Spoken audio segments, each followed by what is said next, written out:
Hi everyone, welcome to my new IKEA PAX building a base guide. I'm going to show you how easy it is to build a base for your IKEA wardrobe to stand on. This is the one I built in January of 2023. It has honestly transformed this room and it really does look like a fitted wardrobe. So keep watching if you want to be told the easy way to build a base. So this is the space that I have. I'm using three 100cm PAX wardrobes. The ones I use are not the tall, they're the standard because my height of my ceilings is not high enough. So I'm going to show you the simple and easy way to build your base.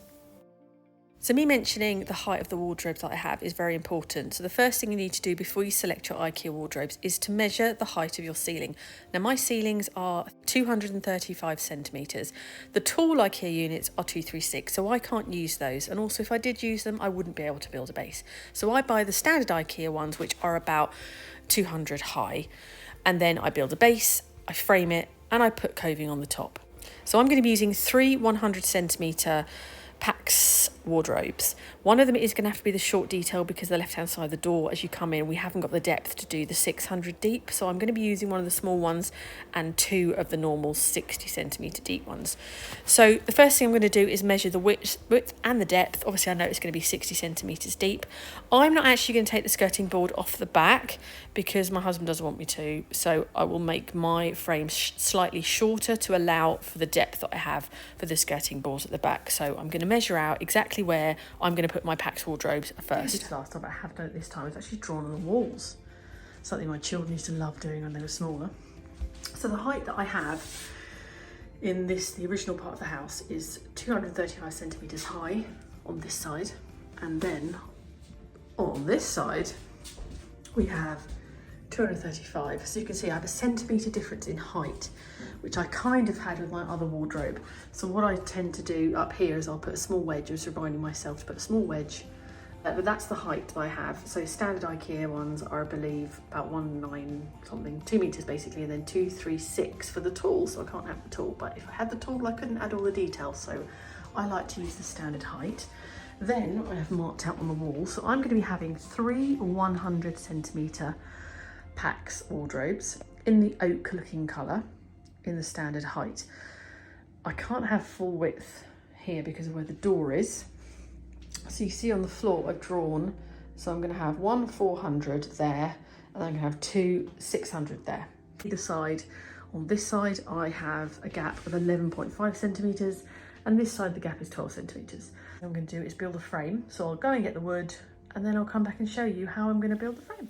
So here I am in B&Q just picking up the wood for my base. Now this is an option that you don't have to do. Everything I buy, I will put a link in the description box, but everything I'm getting wood-wise is from B&Q. I'm using some thin MDF to put on the top of my frame. I just find it easier to manoeuvre the PAX wardrobes, sort of slide them around a little bit. But this is an optional extra. You don't actually need to put these on the top, but these are the ones I do if you fancy doing it.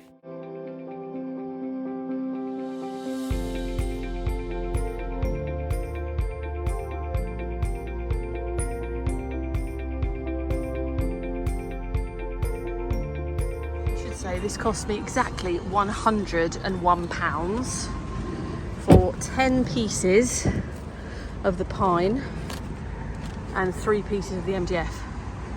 Probably could have got it slightly cheaper if I'd bought a big bit and cut it, but it's just easier to get it in the car. But yeah, so that's what I've just spent. Oh, and I treated myself to a new pack of drill bits, which was a fiver. Back. I'm not going to do anything this evening because it's raining and I need to get my saw out to cut these down, so I'm going to start first thing in the morning. I'll do a bit of sketching and planning tonight and then get on with it tomorrow, so I shall see you in the morning. Good morning, it's Saturday morning. I've got all of my planning and design sheets here that I'm using for this project. These will be available to download in the description box. These are all the different things I use to plan, project, manage, design, everything. And I'll also add the blueprints for this so you can see the sizing and absolutely everything that I'm doing. So what I'm going to do now is I'm going to measure out on my bits of wood and basically cut them to size. So once they're all cut to size, before I put them all together, I will show you.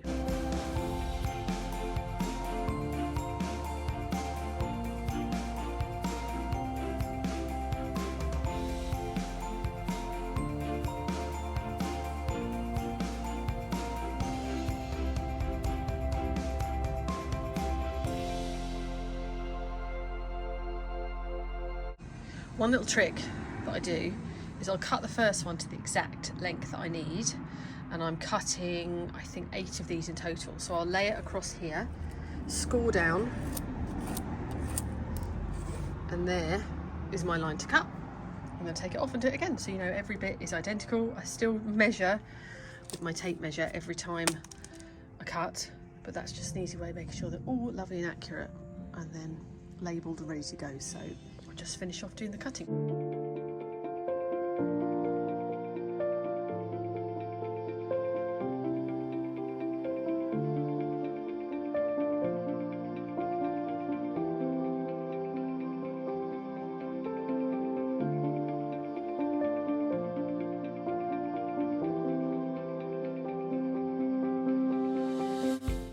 Here we go, here is the base.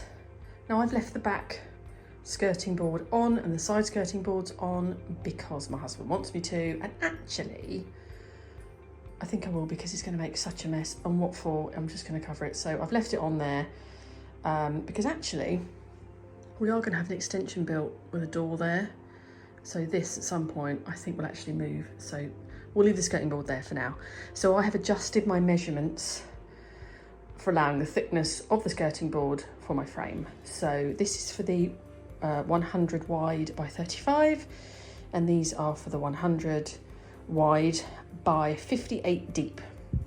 So I always keep the length coming out, the length I need, and then chop these down. So these are about 93, 92. As I say, there is a link. We'll have my exact plans for you to look at. So that's basically, this is how I do it. I basically make 3 different frames. So I do 2 on either side, 2 on front and back, and then I'll individually attach them with screws. And then once I'm happy, I'll work out the placing and the gap either side, and then I will attach through the back. And that's how I attach them.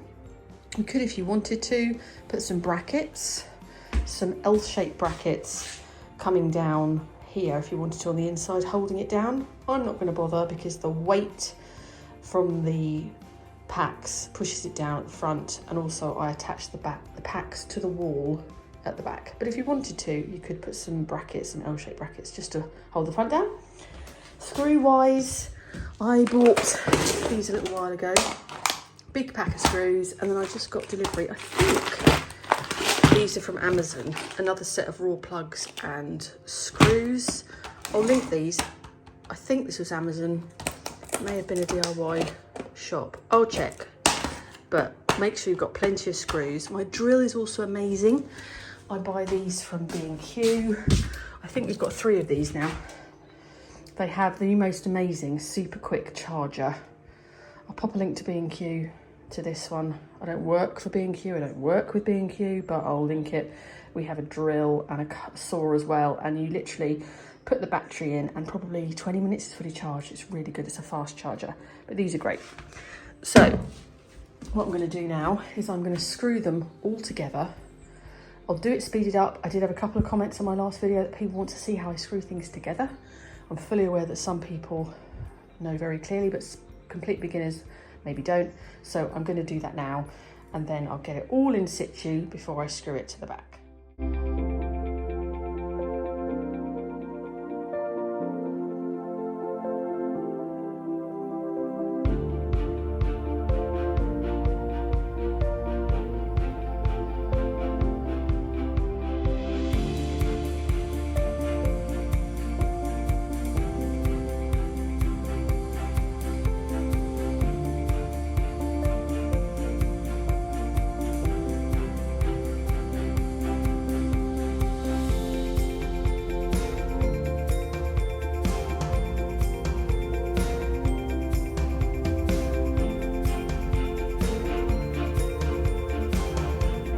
Built. All I've done is just lay them on top for now. Then this is the 3mm MDF that I've bought. I bought a small section and 2 slightly larger sections. I could have bought a big sheet, but there wasn't a board cutting machine at the B&Q I went to, and it wouldn't fit in the car.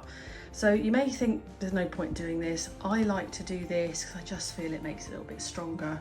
So they're very thin and you just need to cut them with a Stanley knife. So I've laid them out like this. Then all I'm going to do with a sharp knife is just cut along. You can just literally score along and then it will snap. So you don't need a cutting machine to do that. So I'll show you that once, what I do next once I have cut them down to size.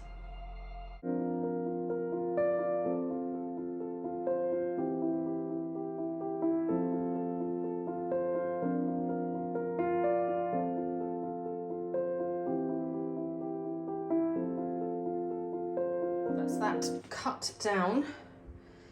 Now all I'm going to do is using some screws from my fabulous screw box.